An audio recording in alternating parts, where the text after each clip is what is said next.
And I was bold. I was ready. I was like, God, you're gonna take me to this new place. I'm gonna get a job. I'm gonna do this. I'm gonna have all of this stuff happen in my life. I'm moving to Georgia. And Baby, yeah, let me know, yeah.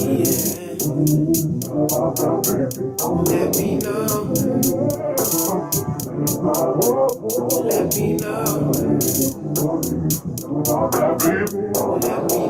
so next week after my last day of work, I'm on my way to Georgia. And okay, let me tell you guys something. So that week prior, the Wednesday prior to my last day, I was feeling a little sick, but I didn't think it was anything major. I took some NyQuil and I thought I was cool. I had a little cough going on and I was a little tired, but I didn't really think much of it. So as the days went by, I started to feel better. And on my way to pick up my friend who was doing the road trip with me to Georgia, I immediately start to feel like a little pinch of pain in my back, or like, just, I don't even know what this is. Like, it's my shoulder. Yeah, in my shoulder. And it just started to grow, and it started to be like a radiating pain, and I was taking like Advil for it, and it just would not go away. And I don't know what was going on, but we ended up all the way in Pennsylvania. And in Pennsylvania, that's when the pain was just unbearable. And so I told her, I was like, girl, let's just go to the emergency room. Because at this point, I was crying. I was in so much pain. I was so frustrated because I just felt like the devil was trying to ruin my plans. Like, he was basically saying, move? What move? What move are you trying to do, boo? There ain't no moves here. So I was just mad. So I ended up going to the emergency room, and from that day, I was there 2 weeks. Yeah. And they told me I had pneumonia. And not only did I have pneumonia, but I had pneumonia in both my lungs. And it was a real bad case of pneumonia. And it was so bad, like they had to put an IV in me. And it was just a crazy time, you guys. It was insane. Like, being in that hospital drove me crazy. And I really feel like it was nothing but the devil. Like, I just felt like he did not want me to do this move. And I think he started doing it by planting little seeds, having people discourage me beforehand. Then he's like, oh, she don't want to listen to that? Well, let me just destroy her plans altogether. So I was in the hospital for about 2 weeks, and it was just crazy, guys. It was so crazy. I was just being attacked. It was crazy. It was so crazy. The thing is, like, I just knew it was demonic because I remember there was a day I was sleeping, and obviously when you're in the hospital, there's a lot of people coming in and out of the room, right? And I was tired. I was knocked out. When you're sick, you're tired. And I was wearing a scarf the whole time in the hospital because I was not trying to be cute for nobody. And, and so I was wearing this scarf, and I remember I had a dream that a nurse came in. She went up to my head and was like, Rose, honey, I need to take a look at your head. And as soon as she touched me, like, my body broke out into, like, itching. Like, I just started itching all over my body. And I woke up, and then I don't know if it was my mom or my dad in my room, but I was just like, was there a nurse just in here? And they were like, no. And, like, I was just so freaked out because I just knew it was a demonic attack. And so I was just, like, in the room. And then I was just itching all over my body. I asked the nurse for meds. She gave me Benadryl. It was like a prescription of Benadryl, and I threw up off of that Benadryl. So basically, I just knew it was just demonic, and it was made very clear to me. So I spent my last few days in the hospital, they were basically trying to keep me hostage. Like, They would come in and tell me like all of these different type of things. I was also on an oxygen mask, and they told me like I needed to get off of the oxygen mask to leave. So I was just like, okay, bet. So I took off the oxygen mask because I was like, y'all ain't gonna keep me here another day. It was just crazy, and they wanted me to do a procedure. And I remember I went down to do the procedure, and they told me that I didn't need to do the procedure. And it was just a complicated mess, and it just came to the point where I just went to my doctor and I said, it's either you let me go home or I discharge myself. And I remember I said that to her, and that was the last day I saw her. Like, I guess she had enough of me because I just wasn't playing no more. I'm like, y'all trying to keep me hostage. Like, no one has time or money to be up in the hospital for 2 weeks. So they finally discharged me. And I went all the way back home to Massachusetts. And so, as you guys can imagine, I was upset. I was angry. I was confused. I was depressed. I gave all of my family and friends notice that I ain't gonna be trying to talk to nobody because I'm just not in a good place. And the thing is, it was crazy. Like, people were getting mad at me that I wanted to be by myself. And the thing is, it's just how I am. Like, I withdraw when I'm upset. So it's like they were trying to pursue talking to me, and I was just like, stop. Just stop. Because you ain't gonna get nowhere.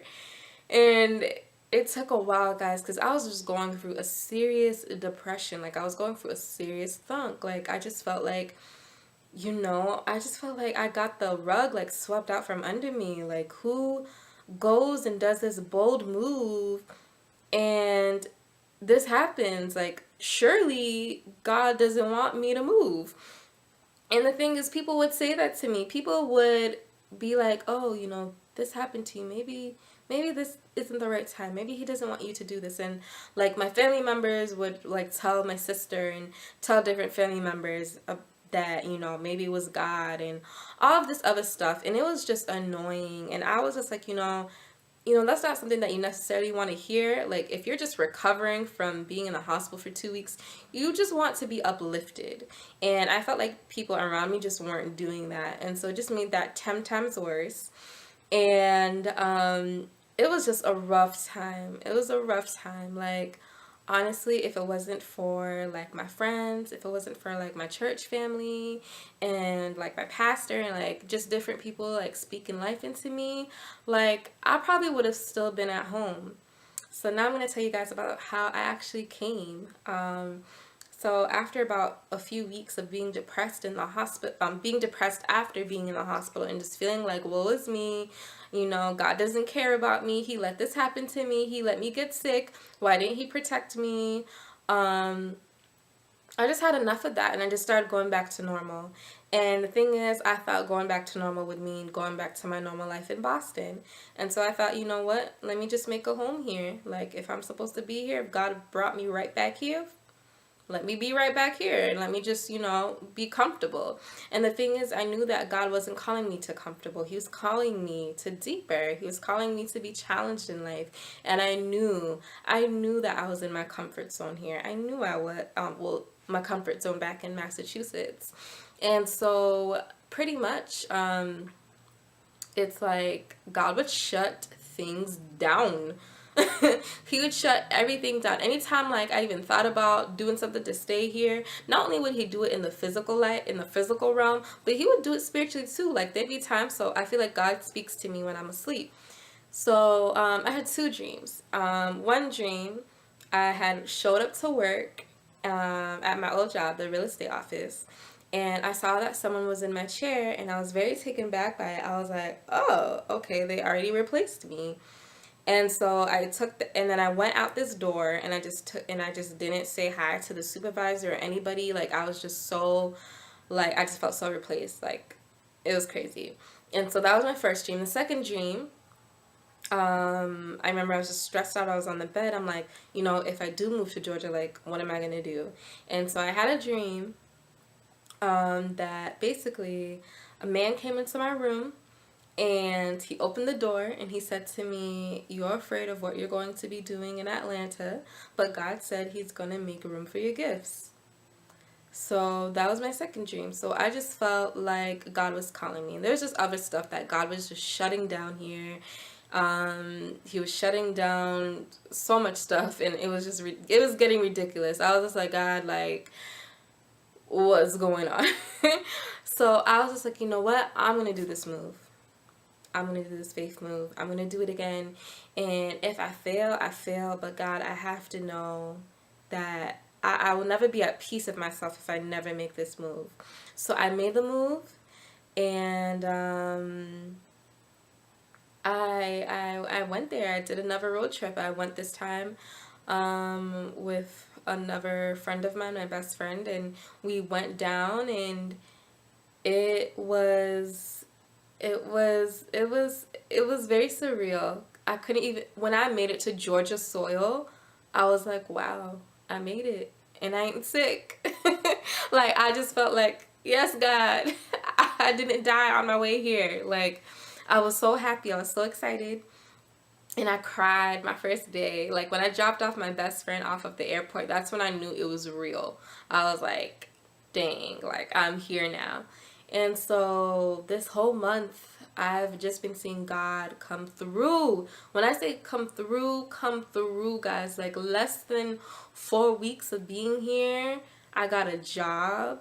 And the thing is, what's crazy is that I've had more job interviews in 1 month here than I've had in 6 months in Boston. And the funny thing is, people always say that Georgia is the place of no employment, right? But I found a job in less than a month. So I just feel like if God calls you somewhere, then He is going to give provision. If God calls you somewhere, He's going to make sure that you have your daily bread. And so I was called here, and I know now, I know for sure I was called here. And He's providing, and I've just been seeing God in everything. And He's been showing me so many different things, and He's been having me just go on this process of self-realization and actualization. And I've just been learning about myself, and I'm learning about the type of woman that He has created me to be. And the thing is, I wouldn't have even known any of this stuff if I stayed home. If I stayed home, I'd be comfortable.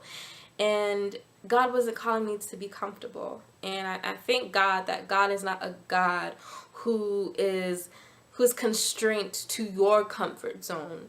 That he doesn't care about zones. He doesn't care about none of that. He wants to build you up. And the only way He can take you to a certain place is when you're willing to do that move. Whether that's, if it's a physical move or a spiritual move, or just like a different thing that you want to do in your life. If God is calling you there, He will provide.